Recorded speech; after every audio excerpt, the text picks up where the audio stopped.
بقول الله ودود، يعني محب لكم عطوف. ولذلك في الحديث القدسي الذي جعل الله فيه منهج عباده المؤمنين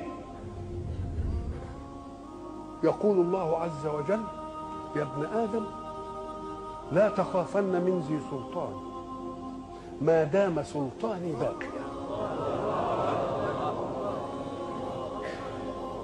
وسلطاني لا ينفد أبدا. يا ابن آدم لا تخشى من ضيق الرزق، وخزائني ملآنة وخزائني لا تنفد أبدا. يا ابن آدم خلقتك للعبادة فلا تلعب، وضمنت لك رزقك فلا تتعب. اوعى تفتكر تتعب يعني بجوارحك، تتعب بقلبك وتنشغل به. انت الجوارح تعمل والقلوب تتوكل.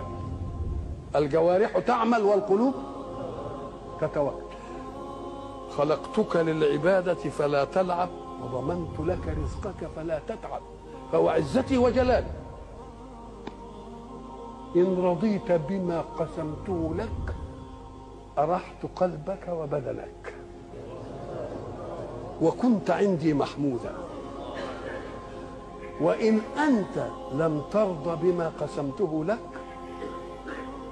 فوعزتي وجلالي لأسلطن عليك الدنيا تركض فيها ركض الوحوش في البرية، ثم لا يكون لك منها إلا ما قسمته لك. يا ابن آدم خلقت السماوات والأرض ولم أعي بخلقهن، أيعيني رغيف عيش أسوقه لك؟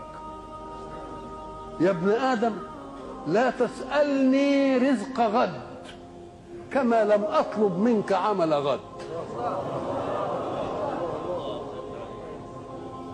يا ابن آدم